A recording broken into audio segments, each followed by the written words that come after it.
Le monde entier se souvient de sa naissance, alors que Kate Middleton et le prince William descendaient les marches de l'hôpital Saint-Marie à Londres en juillet 2013. Dans près de 3 mois, le prince George soufflera sa 10e bougie. À cette occasion, Sir Marcus Setchell, qui l'a vu naître, s'est confié dans une interview accordée au Télégraphe ce samedi 8 avril et relayée par le magazine Hello.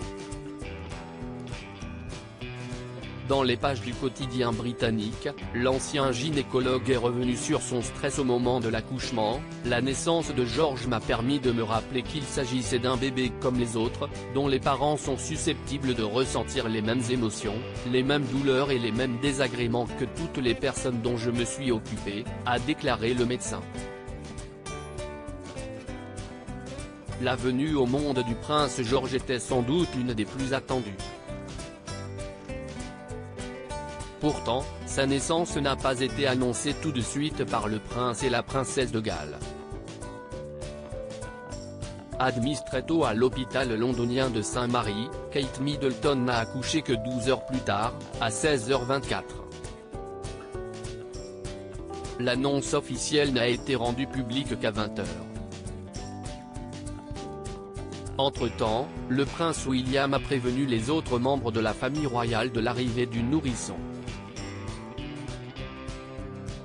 La première à en avoir été informée fut la reine Elisabeth, suivie des parents de Kate Middleton, Caroline Michael Middleton, sa sœur et son frère Pippa et James, le roi Charles III, puis le prince Harry.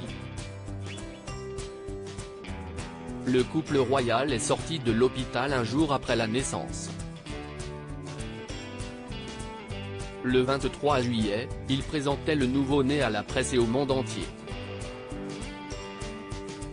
Supérieur à George, Charlotte, Louis, Archie.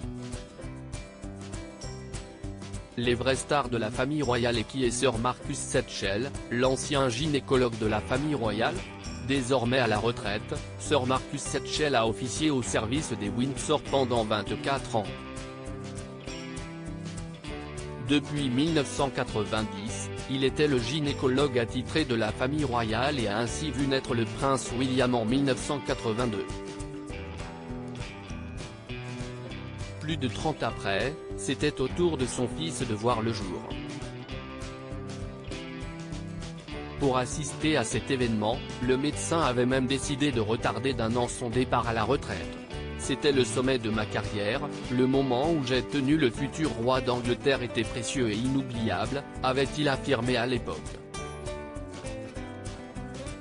Suite à la naissance du prince George, l'ancien gynécologue s'est vu élevé au rang de chevalier commandeur de l'ordre royal de Victoria, le second rang le plus élevé parmi les distinctions britanniques, si est bien sûr un grand honneur d'avoir servi la reine pendant 24 ans.